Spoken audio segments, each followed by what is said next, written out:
সারা পৃথিবীর মানুষ যদি একদিকে মিছিল করে বৃষ্টি কেন হচ্ছে না, বৃষ্টি কেন হচ্ছে না, বৃষ্টি দিতে হবে, বৃষ্টি দিতে হবে, আর আমার আল্লাহ পাক রব্বুল আলামিন যদি বলে না আমি তোমাদেরকে আসমান থেকে এক ফোঁটা বৃষ্টিও দিব না, তাহলে সারা পৃথিবীর মানুষ মিছিল করেও আসমান থেকে এক ফোঁটা বৃষ্টিও বর্ষণ করতে পারবে না। বলেন ঠিক কিনা? আসমান থেকে এক ফোঁটা বৃষ্টিও বর্ষণ করতে পারবে না। হাঁসগুলো বলতেছেন পয়গম্বর মুসা আমরা এই কারণেই আল্লাহ পাক রব্বুল আলামিন তো আমাদেরকে 40 দিন পরে হলেও বৃষ্টি দেওয়ার একটা আশ্বাস দিয়েছে, এই কারণে আমরা আল্লাহ পাক রব্বুল আলামিনের কি প্রশংসা আদায় করেছি।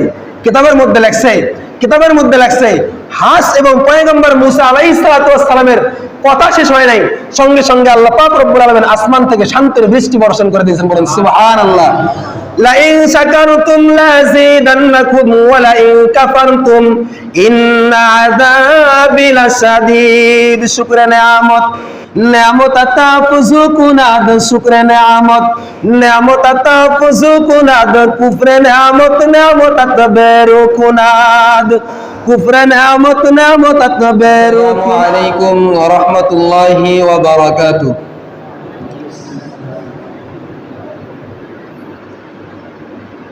আলহামদুলিল্লাহি রাব্বিল আলামিন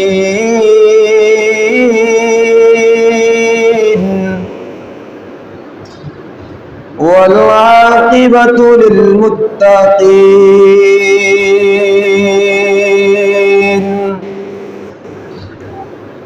والصلاة والسلام على أشرف الأنبياء والمرسلين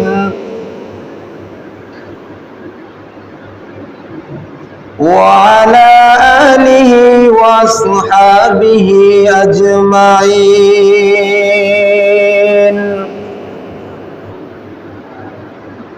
أما بعد فأعوذ بالله من الشيطان الرجيم.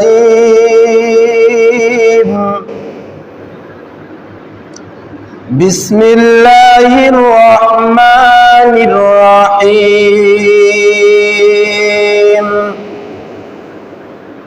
يا أيها الذين آمنوا ادخلوا في السلم كافة ولا تتبعوا خطوات الشيطان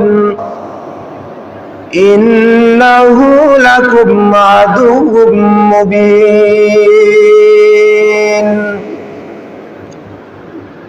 وقال النبي صلى الله عليه وسلم من قال لا إله إلا الله دخل الجنة أو كما قال النبي الصلاة والسلام. صدق الله العظيم وصدق رسوله النبي الكريم ونحن على ذلك لمن الشاهدين والشاكرين والحمد لله رب العالمين.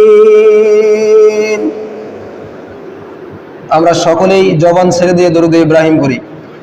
اللهم صل على محمد وعلى آل محمد كما صليت على إبراهيم وعلى آل إبراهيم إنك حميد مجيد.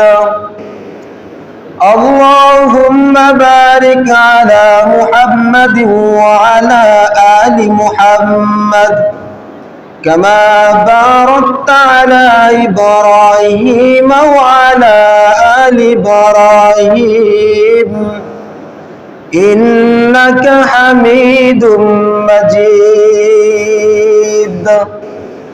صلى الله عليه وسلم. الحمد لله. আল্লাহ তাবারক ওয়া তাআলার দরবারে লাখ কোটি শুকর, যে মহান মালিক আমাদেরকে দয়া করে, মায়া করে, ইহসান করে জুমার দিন অগ্রভাগে সর্বাগ্যে মসজিদে আসার, বসার এবং কিছু কথা শুনবার এবং বলবার তৌফিক দান করলেন। এই কারণে আমরা সকলেই নতগত চিত্তে দিলকে উজাড় করে প্রভুর শানে কালিমাতুশ শুকর আদায় করে বলি আলহামদুলিল্লাহ। আরেকটু জোরে বলি আলহামদুলিল্লাহ। দেখেন, বিশ্বনবী সরওয়ারে আলম সাল্লাল্লাহু আলাইহি ওয়াসাল্লাম একদিন এভাবে সাহাবায়ে কেরামদেরকে মজমা বসিয়ে জিজ্ঞাসা করলেন, বললেন, ইজা মারতুম বিরিয়াজিল জান্নাহ ফারতাহু। হে আমার সাহাবার দল, যখন তোমরা পৃথিবীর পথ চলবে, কোথাও যাবে, বাজারে যাবে, কোনো কাজের উদ্দেশ্যে যখন তোমরা হাঁটবে, ইজা মারারতুম বিরিয়াজিল জান্নাহ, যদি তোমরা পৃথিবীর পথ চলার সময় জান্নাতের পাশ দিয়ে অতিবাহিত হয়ে যাও, ফারতাউ, কিছুক্ষণের জন্য হলেও সেখানে বসে যাও। সাহাবায়ে কেরাম বললেন, মা মারাল জান্নাত ইয়া রাসূলুল্লাহ, জান্নাত জাহান্নাম আমরা তো জানি। যখন ইজা উজিয়াল মাইয়াতু আতাহু মালাকান, বুখারী শরীফের হাদিস, যখন একজন মুর্দাকে, একজন লাশকে কবরস্থানের মধ্যে রাখা হবে, কবরের মধ্যে রাখা হবে, তারপর মানুষ যখন মাটি দিয়ে চলে যাবে, তারপর সওয়াল জবাব হবে, তারপর না জান্নাত জাহান্নাম। দুনিয়ার মধ্যে জান্নাত জাহান্নাম কই? তো বিশ্বনবী সরওয়ারে আলম সাল্লাল্লাহু আলাইহি ওয়াসাল্লাম বললেন, ও আমার সাহাবায়ে কেরামের দল, শোনো, মধ্যে যে স্থানের মধ্যে আমার কোনো বান্দাবান্দি একত্রিত হয়ে আল্লাহ এবং আল্লাহর রাসূলের নাম জপে, আল্লাহ এবং আল্লাহ রাসূলের জিকির আজকার করে, তোমরা যদি বাহ্যিক দৃষ্টিতে ওই জায়গাটাকে পৃথিবীর বালু এবং মাটি দেখতে পারো, কিন্তু ওই জায়গাটা পৃথিবীর বালু এবং মাটি থাকে না, আল্লাহ পাক রব্বুল আলামিনের দরবারে ওই জায়গাটার দাম এত বেশি হয়ে যায়, এত বেশি হয়ে যায়, জান্নাতের একটা টুকরার চাইতে দাম বেশি হয়ে যায়। বলেন সুবহানাল্লাহ। তাহলে বোঝা গেল আল্লাহ পাক রব্বুল আলামিন আমাদেরকে ভালোবেসে মহব্বত করে এই সমস্ত মজলিসের মধ্যে আসার এবং বসার তৌফিক দান করেছেন। এটা একটা জান্নাতের টুকরা, আমরা হাদিস থেকে জানতে পারলাম। এই সমস্ত মজলিসের মধ্যে আসতে পেরে, বসতে পেরে আমরা খুশি না বেজার? একটু জোরে বলবেন, খুশি না বেজার? তাহলে আবারও আমরা সেই মালিকের দরবারে কালিমাতুশ শুকর আদায় করে বলি না আলহামদুলিল্লাহ। দেখেন আমাদের অবস্থাটা আজকে কেমন হয়ে গিয়েছে। আমাদেরকে যদি কেউ জিজ্ঞাসা করে যে আসসালামু আলাইকুম ভাই, আপনি কেমন আছেন, জিজ্ঞাসা করে না অনেকে। তো দেখেন মানে আমাদের উত্তরটা কেমন হয়, আমরা তখন বলি যে ভাই আসি, কোনো মতন আসি। আরেকজনকে যদি জিজ্ঞাসা করা হয় যে ভাই কেমন আছো তুমি, বলে ভাই সংসারের মধ্যে অনেক সমস্যা, ভালো নাই, একটু দোয়া করিও, এরকম বলি না? আসলে দেখেন প্রকৃতপক্ষে একজন মুসলমানের জবাব কিন্তু এগুলো হতে পারে না। একজন মুসলমান কি বলবে? সুখে দুঃখে সর্ব অবস্থায় মুখ দিয়া যখন মানুষ জিজ্ঞাসা করে ভাই কেমন আছো, বলতে হবে আলহামদুলিল্লাহ। কি বলতে হবে? আলহামদুলিল্লাহ। দেখেন আমরা আজকে আল্লাহ পাক রব্বুল আলামিনের নিয়ামতের শুকরিয়া আদায় করি না, নিয়ামতের শুকরিয়া আদায় করতে অনীহা প্রকাশ করি। কেমন? আল্লাহ পাক দেখেন আলহামদুলিল্লাহ, আলহামদুলিল্লাহ এমন একটা শব্দ, মানে পৃথিবীর মধ্যে আল্লাহ পাক রব্বুল আলামিনের যত নিয়ামত আছে সমস্ত নিয়ামতের শুকরিয়া আদায় করার জন্য পারফেক্ট একটা শব্দ হলো আলহামদুলিল্লাহ। দেখেন এই জন্য তো বান্দা যত রাকাত নামাজ আদায় করবে, আল্লাহ পাক রব্বুল আলামিনের নিয়ামতের শুকরিয়া আদায় করার জন্য বান্দা যত রাকাত নামাজ আদায় করবে, সমস্ত রাকাত নামাজের শুরুতে আল্লাহ পাক রব্বুল আলামিন বান্দার জন্য ওয়াজিব করে দিয়েছেন আলহামদুলিল্লাহি রাব্বিল আলামিন, সূরা ফাতিহা পড়ার জন্য। তা সূরা ফাতিহা ছাড়া কি নামাজ হয়? বলেন, সূরা ফাতিহা ছাড়া নামাজ হয়? নামাজ হয় না। এই জন্য সুখে দুঃখে সর্ব অবস্থায় আমরা যে হালে থাকি না কেন, আমাদের যখন প্রতিবেশী বা আমাদের যখন ভাই ব্রাদার আত্মীয় স্বজন আমাদেরকে জিজ্ঞাসা করবে ভাই কেমন আছো, তখন আমাদের সর্বপ্রথম যে বাক্যটা জবান দিয়ে বাইর হবে সেটা কি? জোরে বলেন সেটা কি? আলহামদুলিল্লাহ। সর্বপ্রথম বলতে হবে কি আলহামদুলিল্লাহ, ভাই আমি ভালো আছি।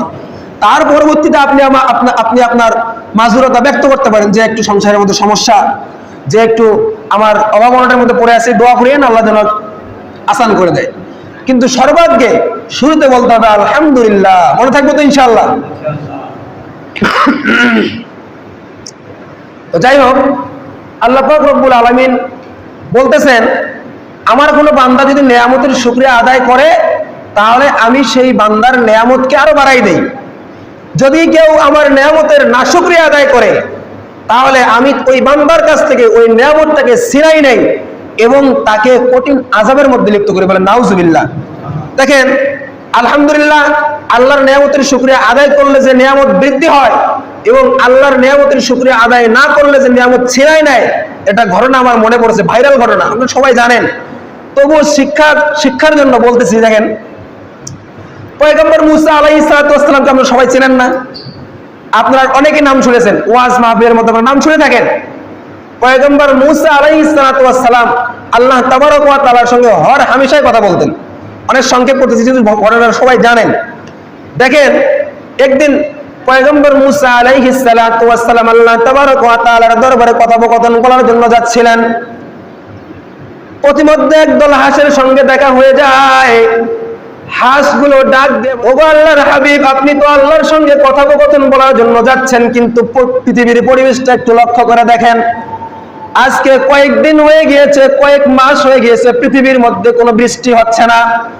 অনাবৃষ্টির কারণে আর করতে পারতেছি না। অনাবৃষ্টির কারণে আমরা পানির মধ্যে সাঁতরাইতে পারতেছি না। ওগো আল্লাহর পয়গম্বর মুসা, আপনি যদি একটু আল্লাহ তাবারক ওয়া তাআলার সঙ্গে কথোপকথন বলার এক পর্যায়ে আমাদের এই আরজিটা তুলে ধরেন যে আল্লাহ পাক রব্বুল আলামিন কবে নাগাদ পৃথিবীর মধ্যে শান্তির বৃষ্টি নাজিল করবে।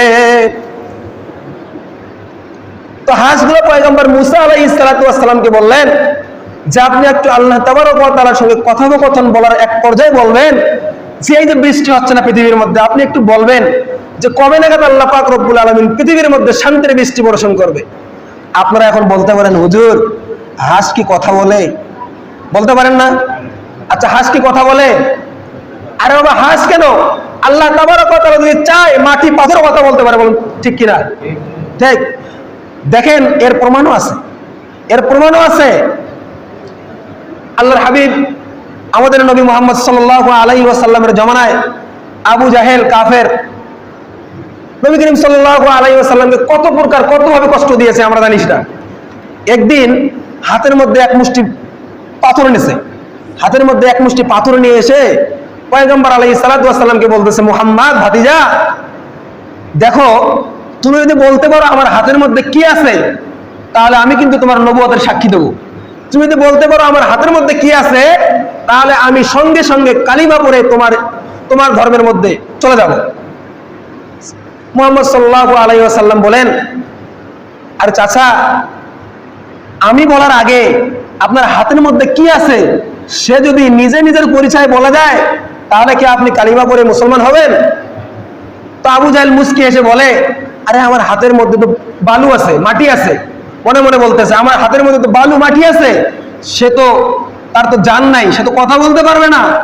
হ্যাঁ, বলে দেই, হ্যাঁ আমার হাতের মধ্যে যা আছে সে যদি বলে দিতে পারে আমার হাতের মধ্যে কি আছে তাহলে আমি আরো আগে তোমার কালিমা পড়ে মুসলমান হয়ে যাব। দেখেন কিতাবের মধ্যে লেখছে, বলা দেরি সঙ্গে সঙ্গে হাতের মধ্যে থেকে আওয়াজ আসতেছে, আশহাদু আল্লা ইলাহা ইল্লাল্লাহু ওয়া আশহাদু আন্না মুহাম্মাদান আবদুহু ওয়া রাসূলুহু। আর দেখেন হাতের মধ্যে কি ছিল? বালু কথা বলতে পারে, বালু জান আছে। তারপরেও আল্লাহ পাক রব্বুল আলামিন যদি চায়, হাঁস কেন বালি মাটিও কথা বলতে পারে। বলেন ঠিক কিনা? এবং কথা বলাইছিল। তো যাই হোক, ওদিকে আমরা যাচ্ছি না। তো এক পর্যায়ে যখন পয়গম্বর মুসা আলাইহিস সালাতু ওয়াস সালাম তুর পাহাড় থেকে আসতেছিলেন আল্লাহ পাক রব্বুল আলামিনের সঙ্গে কথোপকথন শেষ করার পর আবার এই হাঁসের সঙ্গে দেখা। তো হাঁস বলছেন, পয়গম্বর আপনি কি আমাদের আরজিটা আল্লাহ পাক রব্বুল আলামিনের কাছে বলছিলেন? তো পয়গম্বর মুসা আলাইহিস সালাতু ওয়াস সালাম বলছেন, হ্যাঁ বলছি। তো এবার হাঁস বলতেছে না, পয়গম্বর মুসা আলাইহিস সালামকে বলতেছেন, তাহলে আল্লাহ পাক রব্বুল আলামিন কি বলেছে? পয়গম্বর মুসা আলাইহিস সালাম বলেন, তোমাদেরকে আল্লাহ পাক রব্বুল আলামিন আজ থেকে 40 দিন পর তোমাদের উপর বৃষ্টি বর্ষণ করবে। তো হাঁসগুলো যখন এই কথা শুনছে, সঙ্গে সঙ্গে বলে উঠছে আলহামদুলিল্লাহ। বলেন না একটু আলহামদুলিল্লাহ, আলহামদুলিল্লাহ বলে উঠছে। তো পয়গম্বর মুসা আলাইহিস সালাম কিন্তু একটু রাগী মানুষ ছিল, রাগ হয়ে গেছে। আরে নির্বাক, আরে বেউকুবের দল, এটা তোমাদের উপর আজ থেকে 40 দিন পরে বৃষ্টি বর্ষণ করবে, আর বৃষ্টি না হওয়ার কারণে যে খরা হবে, এই খরার মধ্যে তোমরা পড়ে গিয়ে পান করতে না পেরে মরে ভস্ম হয়ে যাবে, এই 40 দিনের মধ্যে তোমরা মরে যাবে, তারপরেও তোমরা কেন আলহামদুলিল্লাহ বললা? এটা তো তোমাদের দুঃখের সংবাদ, ইন্না লিল্লাহি না পড়ার দরকার ছিল। তো হাঁসগুলো ডেকে বলতেছেন, পয়গম্বর মুসা দেখেন, সারা পৃথিবীর মানুষ যদি একদিকে মিছিল করে বৃষ্টি কেন হচ্ছে না, বৃষ্টি কেন হচ্ছে না, বৃষ্টি দিতে হবে, বৃষ্টি দিতে হবে, আর আমার আল্লাহ পাক রব্বুল আলামিন যদি বলে না আমি তোমাদেরকে আসমান থেকে এক ফোঁটা বৃষ্টিও দিব না, তাহলে সারা পৃথিবীর মানুষ মিছিল করেও আসমান থেকে এক ফোঁটা বৃষ্টিও বর্ষণ করতে পারবে না। বলেন ঠিক কিনা? আসমান থেকে এক ফোঁটা বৃষ্টিও বর্ষণ করতে পারবে না। হাঁসগুলো বলছেন, পয়গম্বর মুসা আমরা এই কারণেই, আল্লাহ পাক রব্বুল আলামিন তো আমাদেরকে 40 দিন পরে হলেও বৃষ্টি দেওয়ার একটা আশ্বাস দিয়েছে, এই কারণে আমরা আল্লাহ পাক রব্বুল আলামিনের কি প্রশংসা আদায় করেছি। কিতাবের মধ্যে লেখছে হাঁস এবং পয়গম্বর মুসা আলাইহিস সালামের কথা শেষ হয় নাই, সঙ্গে সঙ্গে আল্লাহ পাক রব্বুল আলামিন আসমান থেকে শান্তির বৃষ্টি বর্ষণ করে দিয়েছেন। বলেন সুবহানাল্লাহ। লাইন শাকারতুম লাযিদান্নাকুম ওয়া লাইন কাফারতুম ইন্না আযাবি লাশাদীদ। শুকরে নিয়ামত, নিয়ামত আতা ফুজুকুনাদ, শুকরে নিয়ামত, নিয়ামত আতা ফুজুকুনাদ, কুফরে নিয়ামত, নিয়ামত আতা বেরুকুনাদ, কুফরে নিয়ামত, নিয়ামত আতা বেরুকুনাদ। এজন্য সুখে দুঃখে সর্ব অবস্থায় প্রশংসা হবে কার? জোরে বলেন, প্রশংসা হবে কার? আল্লাহ। দেখেন সময় সংক্ষেপ, শেষ করবো বিশে। যাই হোক, আমি যেটা বলতে চাচ্ছিলাম, আমার যেটা মূল লক্ষ্য, যে আল্লাহ পাক রব্বুল আলামিন আমাদেরকে অসংখ্য নিয়ামত দান করছে না? দেখেন, আমরা যদি 3.5 হাত বডির মধ্যে লক্ষ্য করি, আমরা অসংখ্য অগণিত নিয়ামত দেখতে পারবো, কিন্তু যেগুলোকে আমরা নিয়ামত মনে করি না। দেখেন, আল্লাহ পাক রব্বুল আলামিন আমাদেরকে চক্ষু দান করেছে, চক্ষু একটা নিয়ামত না? যার এই চক্ষু নাই, আমি তাকে জিজ্ঞাসা করেন যে এই চক্ষুর আল্লাহ পাক রব্বুল আলামিন যে একটা চক্ষু দান করেছে, এটা কত বড় নিয়ামত। আপনি একটা হাত দান করেছে, যার এই হাত নাই তাকে জিজ্ঞাসা করেন যে ভাই হাতের কি মর্ম, সে বুঝে হাতের কি মর্ম। যার পা নাই তাকে জিজ্ঞাসা করেন, প্যারালাইসিস রোগীকে জিজ্ঞাসা করেন যে একটা পার কি মর্ম, সে বুঝবে পার কি মর্ম। এই সমস্ত নিয়ামত আল্লাহ পাক রব্বুল আলামিন আমাদেরকে দিয়েছে, প্রশংসা করা লাগবে না ভাই? শুকরিয়া আদায় করা লাগবে না? সেজন্য আমরা সুখে দুঃখে সর্ব অবস্থায় শুকরিয়া আদায় করবো আল্লাহর। কথা বলেন ঠিক কিনা? শুকরিয়া আদায় করবো কার? আল্লাহ। দেখেন, এই সমস্ত নিয়ামত রাজির মধ্যে সবচেয়ে দামি এবং সবচেয়ে শ্রেষ্ঠ যে নিয়ামতটা হলো, সেই নিয়ামতটা হলো নিয়ামতে ঈমান। আমাদেরকে আল্লাহ পাক রব্বুল আলামিন একটা ঈমান নামক দৌলত দান করছেন। দেখেন, এই ঈমানের দাম কত বেশি, ঈমানের দাম কত বেশি। আপনি যদি হাদিস শরীফের মধ্যে দেখেন, মিশকাত সহ সমস্ত কিতাবের মধ্যে হাদিসটা রয়েছে, কিতাবুল ঈমানের মধ্যে আল্লাহর হাবিব সাল্লাল্লাহু আলাইহি ওয়াসাল্লাম বলেছেন, মান ক্বালা লা ইলাহা ইল্লাল্লাহ দাখালাল জান্নাহ। আমার কোন উম্মত যদি আল্লাহর আল্লাহিয়াতকে স্বীকার করে, আল্লাহর আল্লাহিয়াতকে স্বীকার করে, আল্লাহর উলুহিয়াতকে স্বীকার করে, জবানে একবার বলে লা ইলাহা ইল্লাল্লাহ, সে একদিন না একদিন জান্নাতে প্রবেশ করে। বলেন সুবহানাল্লাহ।